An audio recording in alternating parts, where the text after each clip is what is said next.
Paz do Senhor para você. Nós estamos no segundo estudo sobre o tabernáculo e no estudo de hoje nós vamos falar alguns detalhes a mais do que falamos semana passada. Na semana passada a gente fez um apanhado geral, do tabernáculo, na visão do tabernáculo. Então, se você estiver assistindo esse estudo sem ter visto o anterior, é só você dar uma olhadinha aqui nos cards, aqui em cima a gente vai colocar o endereço, só você clicar, você vai direto para o estudo 1 e depois você volta para cá. Uma vez que você já tenha assistido, hoje nós vamos falar um pouquinho mais sobre o que falamos na semana passada. Ainda não estaremos entrando em detalhes de cada item, de cada parte, mas vamos falar algumas curiosidades interessantes. Esse é o estudo 2, o tabernáculo. Como fizemos um tour dentro do tabernáculo semana passada, a gente começou a conhecer a Deus um pouquinho mais e o propósito de Deus ali dentro daquele tabernáculo e o desejo de Deus de habitar com o povo de Israel.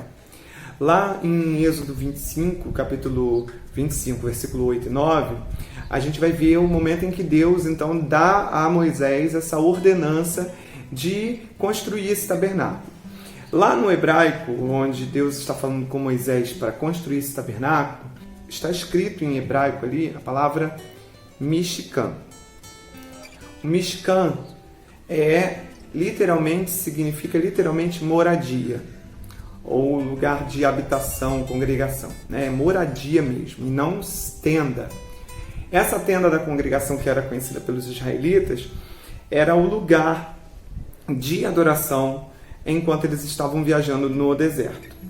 Todas as tribos de Israel, elas acampavam ali no deserto, ao redor do tabernáculo, e cada família morava numa tenda. Por isso que Deus, por diversos fatores, que a gente inclusive vai ver ao longo dos próximos estudos, também habitou numa tenda. Falou para Moisés, então, construir uma tenda. Essa atitude mostra claramente a tipificação de Cristo. O que é a tipificação de Cristo? O tabernáculo, ele o próprio tabernáculo em si, ele remonta o que Jesus seria. Jesus habitou entre nós, Jesus se fez carne ali entre nós. O tabernáculo é o próprio Deus ali habitando entre o povo de Israel. Da mesma maneira que Deus desceu para estar com o povo no deserto, Jesus também desceu, Deus Filho, desceu e habitou, se fez homem entre nós. A tenda, portanto, ela é símbolo de algo frágil, por isso faz essa ponte com Jesus. Tem essa tipificação. Algo frágil, simples, que se desgasta. Primeiro, porque era de madeira, porque era feito com materiais todos terrenos e são materiais perecíveis, Jesus, mesmo sendo o próprio Deus, quando se fez homem, ele se fez com o nosso corpo humano. E isso também era perecível, o corpo perece. Então essa é a ligação, assim, da mesma maneira que o corpo do ser humano é simples, é perecível, é frágil, se desgasta, o corpo de Cristo em forma humana também o era. Deus então habitou na tenda, assim como Jesus habitou ali entre nós no corpo humano. Vamos ler João capítulo 1, versículo 14, que diz assim: aquele que é a palavra tornou-se carne e viveu entre nós. Vimos a sua glória como a glória do unigênito vindo do Pai, cheio de graça e de verdade. Outras versões dizem aquele que é o verbo, habitou entre nós, tornou carne e habitou entre nós. E é muito interessante esse texto também, que está em grego original, grego koiné, observar que essa palavra grega, ela traduzida para viveu entre nós, habitou entre nós, não se relaciona exclusivamente à casa, à habitação ou morada, e sim a tabernáculo. Essa palavra grega, eskinosen, que é do pretérito de um verbo criado a partir do substantivo skiné, que significa literalmente tenda ou tabernáculo.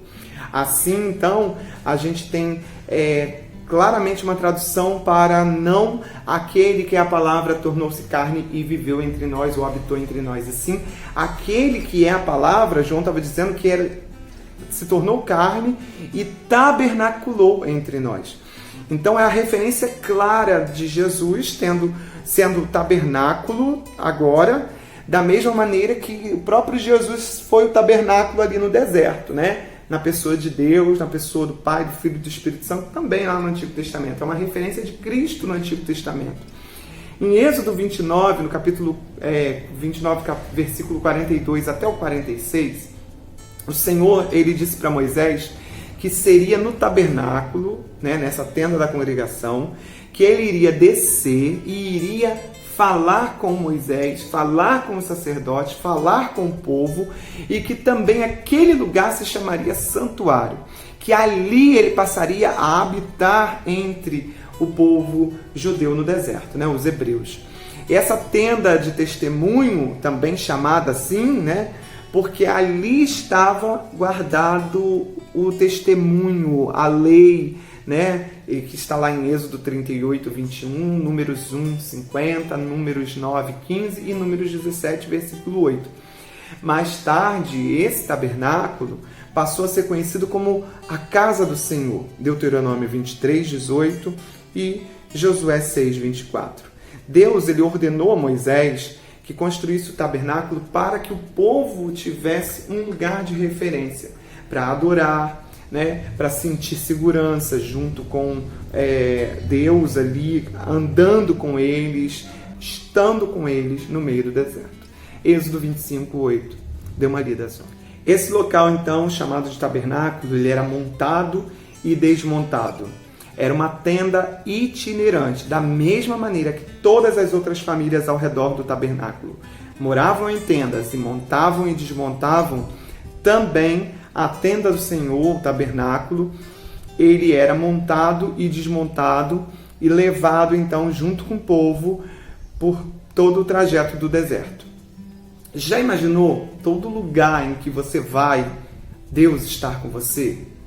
Já imaginou? Era assim ali com aquele povo. E é isso que Deus mantém hoje pra gente. O Espírito Santo ficou com essa mesma referência de onde você vai, ele vai com você. Então eles acampavam quando a nuvem parava. Havia uma nuvem durante o dia. À noite essa nuvem se tornava uma coluna de fogo.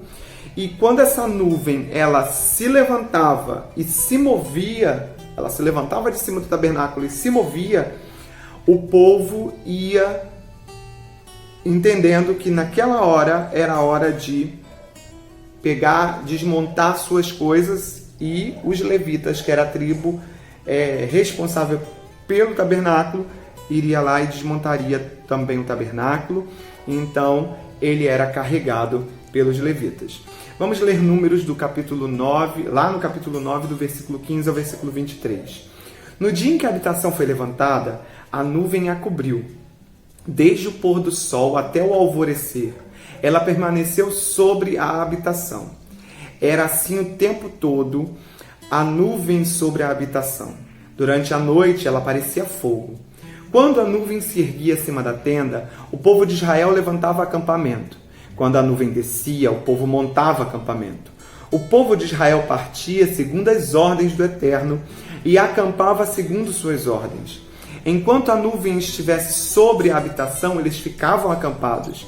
Mesmo quando a nuvem pairava sobre a habitação durante muitos dias, eles honravam a vontade do Eterno e não partiam. Permaneciam no acampamento em atitude de obediência enquanto a nuvem estivesse sobre a habitação. Mas no momento em que o Eterno dava ordem, eles partiam. Se a nuvem permanecesse sobre a habitação apenas do entardecer até o alvorecer do dia seguinte, e então se levantasse, eles partiam. Não importava se era dia ou noite. Quando a nuvem se levantava, eles partiam. Não fazia diferença se a nuvem pairava sobre a habitação por 2 dias, 1 mês ou 1 ano. Enquanto ela permanecia ali, eles permaneciam ali. Mas quando a nuvem se levantava, eles partiam. Eles acampavam segundo a ordem do Eterno e partiam por sua ordem. Eles viviam de forma obediente às ordens do Eterno, conforme anunciadas para Moisés, por Moisés.